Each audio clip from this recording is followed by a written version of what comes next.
Valentine's Day, everyone was happy, spreading love, and it just crashed down so quick. No one deserves this.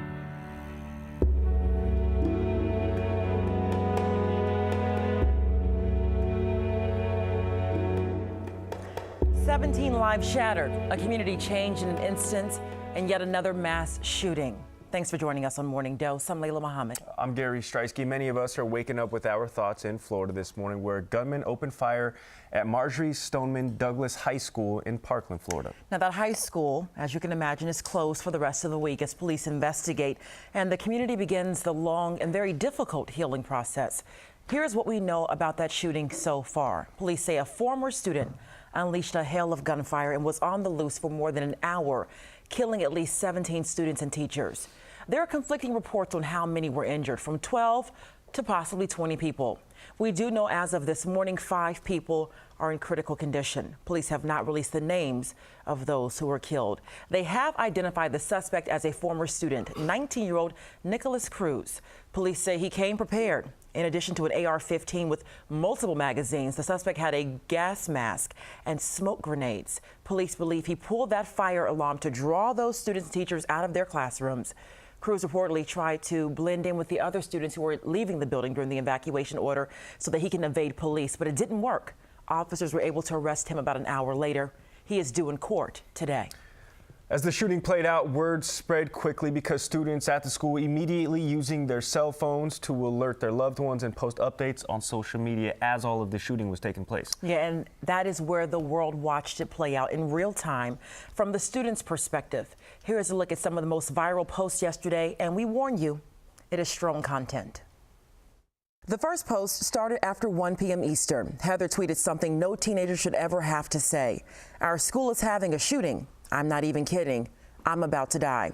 A half hour later, Aiden tweeted, "I am in a school shooting right now." As the afternoon went on, Aiden would become one of the most followed students for shooting updates.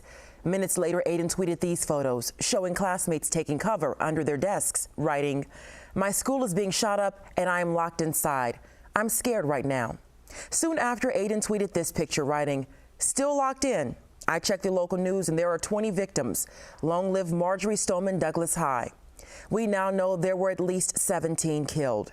At 2:27, Heather tweeted a devastating update.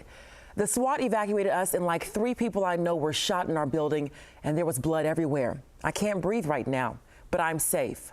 About 15 minutes later, Aiden found the presence of mind to tweet, "I am still locked in the school, but remember I'm only a freshman. Please don't just send your love to me, but pray for all the victims' families too." Concerned for her friends, Heather tweeted at 2:58, "I just want to know if everyone is safe because I'm shaking. There was like people I've seen before just dead in the halls. I can't calm down at all." Around 3 p.m., the news that many families had been waiting for. Isabella put on Instagram, "Diego and I are safe now. Thank you for the prayers." Moments later, Aiden posted this photo. "We have been liberated. God bless America." At 3:27, Kobe shared this video of students leaving the scene, writing, "School shootings aren't a joke. Everyone pray for those injured and those dead." Just before 4 p.m., Aiden tweeted this picture, writing, "Love each other. You may never know when it may be the last day you meet someone." Minutes later, we got a glimpse of what happened earlier as the SWAT team entered the school when Melody tweeted this video from her brother. Hands, put your hands up, guys. Please. Put your phones away. At 5:09, Bella shared this terrifying video hours after the shooting. "We've removed the sound because gunshots can be heard." Bella wrote, "I can't believe this is happening at my school." And after a long day, Aiden tweeted at 6:17. "I noticed that my tweets have gone a little viral. I appreciate that people found comfort in my updates, but this Twitter fame wasn't worth 17 lives." And as we monitor those posts, we looked at the comments responding as well, and it was very clear these posts are a double-edged sword. While they did update loved ones, they also terrified many people who could only get those small snippets of information from a fluid, developing situation. And as you can imagine, this was a parent's worst nightmare. For some, it ended in tragedy, but others were able to reunite with their children. Let's head over to Gary right now, who's with Krista Gutierrez. They have some emotional video. Yeah, of course, that video and those pictures incredibly intense from inside the halls, and you can see these pictures behind us and see just how emotional, the situation was when parents were finally able to reunite with their kids. Yeah, the video really shows a lot of those frightened students who were able to reunite with their parents close to that shooting scene, and a lot of them actually thought the whole thing was just a false alarm initially. So the school apparently had a fire drill earlier in the day, and so when that second alarm was pulled, which police do believe was triggered by the shooter, some of the students say they didn't really think much of it. But then they heard those gunshots, and that's when students started frantically texting their loved ones. Here's what one of those students sent their father.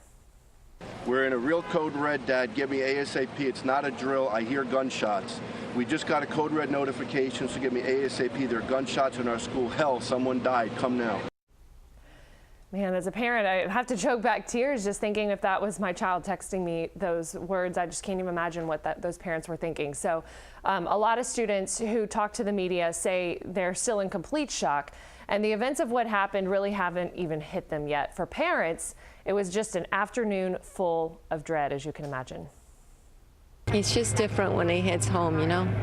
You read about it, you see it when it happens in other places, but when it's your backyard, when it's your child that's hiding, it's just a little different, you know? It's a very sad day. Obviously, grief counselors will be available starting today for those students, teachers, and anyone else in the Parkland community who needs some help kind of working through what they've just experienced. Of course, and those halls will be closed, obviously, while the investigation continues. But like you mentioned, you're obviously a parent to two kids, not high school age, but it's unfortunate. At the same time, obviously, too, in high school, middle school, elementary school, there's now protocol for things Right. like this, and you guys get notified on training that teachers are having to go through Absolutely. for situations like this. For more on the man allegedly behind this tragic shooting and the warning signs that he actually displayed on social media leading up to this, let's go back to Layla, who's standing by now with Shane.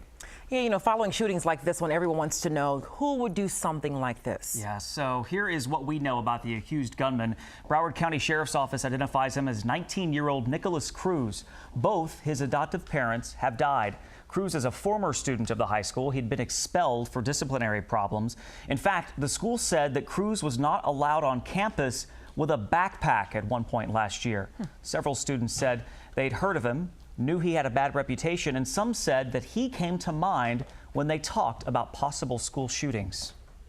I got assigned to a group project with him, and he started talking to me. He told me how he got kicked out of 2 private schools. He was held back twice. He had aspirations to join the military. He enjoyed hunting. He always just seemed very quiet and strange. Yeah, and it's that reputation of Nicholas Cruz that brings us to our next point. Repeatedly yesterday, the sheriff said, if you see something, say something. And that did appear to apply in this case. Cruz appeared to have possibly 2 Instagram pages that we found, which have since been deactivated. We're only going to show you one image from them and still blur it. We don't want to, share any images that glorify or glamorize the suspect, but all the images we found showed guns, the suspect in mask posing with guns, pictures taken through rifle scopes, even pictures of dead animals. He also referred to extremist groups overseas. Authorities always remind us to be vigilant about warning signs, and they appear to be there in this case. Yes, if you see someone sharing violent imagery or ideology on social media, it may be best to alert authorities. And the sad thing is we hear this a lot. People saying, well, I thought I saw this, never said anything. It always happens, and unfortunately, police have to remind us every single time. Absolutely. See something, say something. All right, let's head over to Gary. All right, thanks, guys. Despite all the tragedy, some students are keeping a positive outlook, believe it or not, on life and saying it's situations like this that prove what's important. Life is really precious. Anything can happen within seconds, and we all have to treat each other with love and respect and kindness, because whatever caused this, it was caused by hate, pure confusion. That just shows you that we all have to care for each other, and we all have to look out for each other. Well, it's unfortunate, too, because you hear about, that a lot of this shooting took place in the freshman quarters of the building, so a lot of the youngest of those students. Listen, we have plenty more Morning Dose coming ahead, but first, right now, the weather where you live. Stick around.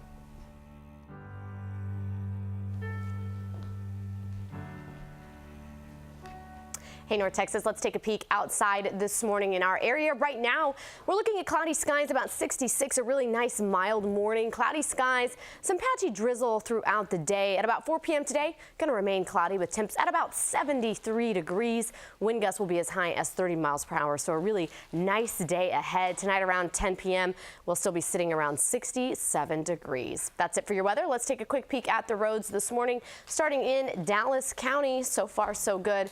Obviously, very early, not seeing too many vehicles on the road. Therefore, things are looking pretty light. I-35 east southbound from 121 to 183, going to take you just 9 minutes. Everything else in Dallas County looking good as well. Let's pop up Tarrant County, take a quick peek. It's about 10 after the 5 a.m. hour, and things are moving smoothly in both counties. We don't have any reports of any accidents or slowdowns.